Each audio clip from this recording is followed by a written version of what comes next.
삼부자의 곰잡기. 옛날 옛적 아주 오랜 옛날 이야기입니다. 두매산골 한 동리에서 아버지 김서방과 맏아들 연길이, 둘째 아들 수길이, 세 식구가 날마다 재미있게 살아가는 집이 있었습니다. 그런데 가난한 이 세 식구는 땅이 없어 농사도 못 짓고 미천이 없어 장사도 못하고 오직 산짐승 사냥을 하여 겨우 그날을 지내갔습니다. 사냥을 한다고 해도 총이나 칼, 창 같은 것이 없어 맨주먹에 몽둥이를 한 개씩 들고 무슨 짐승이든지 만나는 대로 때려잡는 것이었습니다. 그래서 노루, 사슴, 토끼 같은 작은 짐승은 말할 것도 없고 산돼지나 곰 같은 무서운 짐승이라도 만나기만 하면 영락없이 때려잡곤 하였습니다. 이렇게 말하니까 여러분은 혹시 수길이네 삼부자를 모두 기운이 무척 센 천하장사인 줄로만 생각하실지도 모르겠습니다마는 이 세 사람은 결코 장사도 아무것도 아니요. 그저 보통 사람이었습니다. 그러기 때문에 그 동네 사람들은 모두 수길이 삼부자가 아무 무기도 없이 커다란 곰을 잡아오는 것을 이상스럽게 여겼습니다. 수길이네 삼부자가 총도 없이 어떻게 그 날쌔고 무서운 곰을 잡는지 참 신기한 노릇이야. 글쎄, 한번 따라가 보았으면 좋겠는데. 그러다가 산짐승이 달려들어서 골통을 깨물면 어떻게 하려고? 동리 사람들은 모여 앉기만 하면 이런 말을 주고받았습니다. 그러나 모두 겁이 나서 따라가 보겠다고 나서는 사람은 없었습니다. 오직 그 동리에서 제일 기운이 세고 겁이 없는 칠성이가 한번 따라가서 수길이 삼부자의 곰 잡는 양을 먼 빛에서 구경하였을 뿐입니다. 수길이 삼부자가 몽둥이로 곰을 때려잡을 때는 끔찍끔찍하게 무섭고도 우스웠습니다. 삼부자가 몽둥이 한 개씩을 들고 줄렁줄렁 곰의 굴 앞으로 몰려가서는 웅소나! 웅소나! 하고 소리를 지르면 항소같이 커다란 곰이 어웅! 소리를 치며 쏜살같이 달려나옵니다. 그때 한 사람이 날쌔게 달려들어 곰의 꼴통을 몽둥이로 내려 갈기면 곰은 골이 잔뜩 나서 앞발을 번쩍 들어 그 사람을 깔고 앉습니다.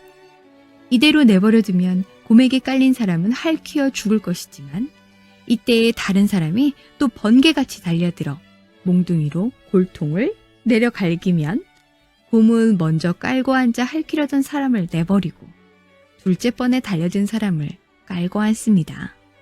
그러면 다른 사람이 또 달려들어 골통을 갈깁니다.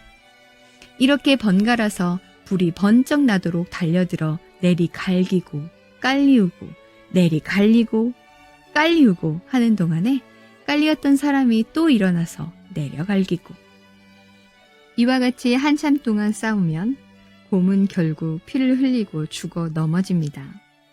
이야기로 해서는 대단히 쉬워 보이지만 수길이 삼부자가 곰 한 마리를 잡기 위해서 목숨을 내던져 한바탕 싸울 때에는 그야말로 눈꼴 뜰 새 없이 덤비는 것입니다. 까딱 잘못하면 먼저 들어가 깔리운 사람의 목숨이 끊어질 터이니 어찌 아슬아슬한 노릇이 아니겠습니까? 생각만 하여도 온몸에 소름이 쭉 끼치고 두 손에 찬 땀이 꼭 쥐어집니다.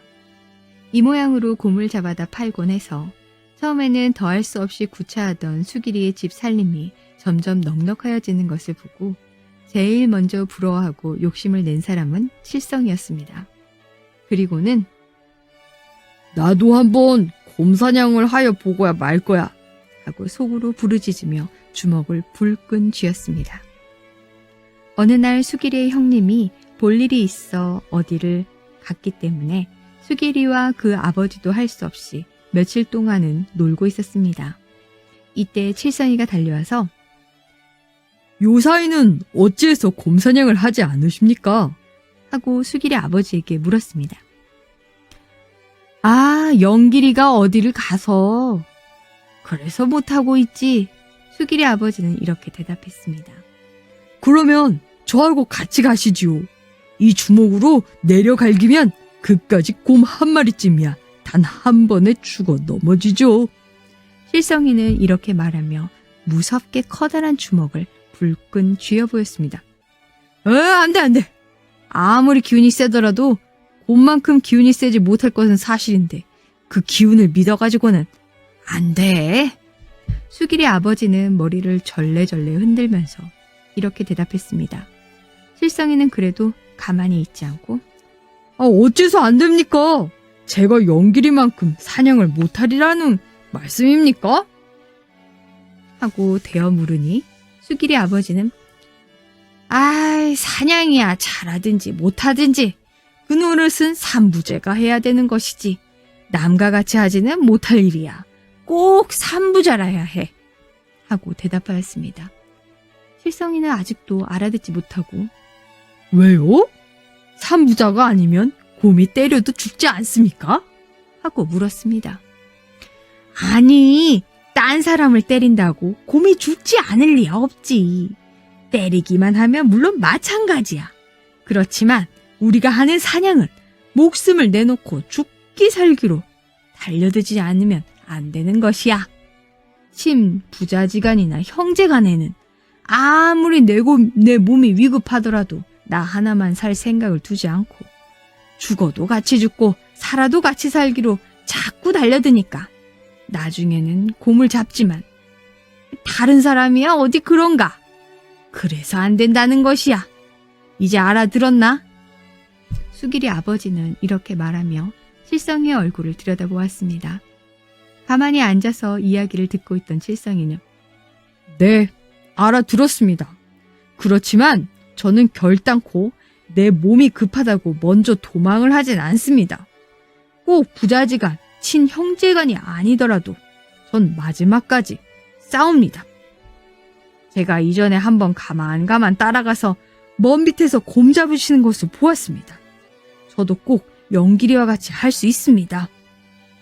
어서 같이 갑시다. 하며 당장 손목을 끌듯이 서둘렀습니다. 수길이 아버지는 빙그레 웃으면서 정말 그렇다고 하면 가지. 그런데 앉아서 생각하고 말하기와 실제하고는 딴판이야. 네, 염려 마십시오. 실성이는 결심한 듯이 부르짖었습니다. 이리하여 세 사람은 산으로 올라가 어떤 커다란 곰의 굴 앞에서 이전과 같이 웅소나!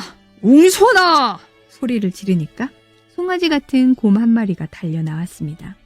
실성이가 남보다 먼저 달려들어 몽둥이로 곰의 꼴통을 갈기니까 곰은 조그마한 눈을 흡뜨고 달려들어 칠성이를 깔고 앉았습니다.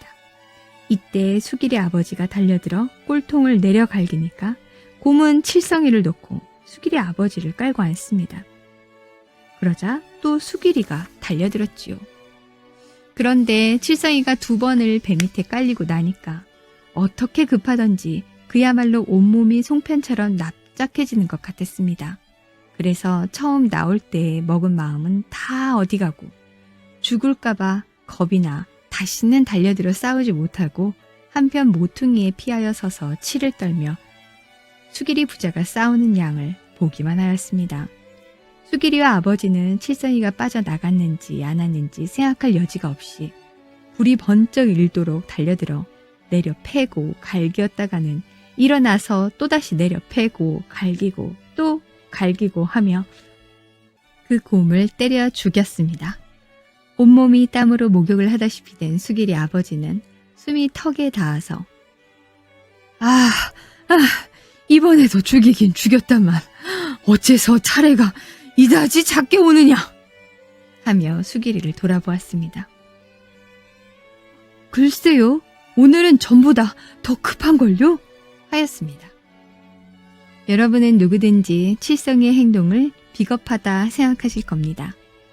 오늘날 세상 말로 힘을 합치자, 한 몸이 되자 하고 떠들지만 정작 곰 배 밑에 깔리는 것 같은 위급한 경우를 당하면 슬그머니 빠져나와 모르는 척하는 사람이 얼마나 많습니까?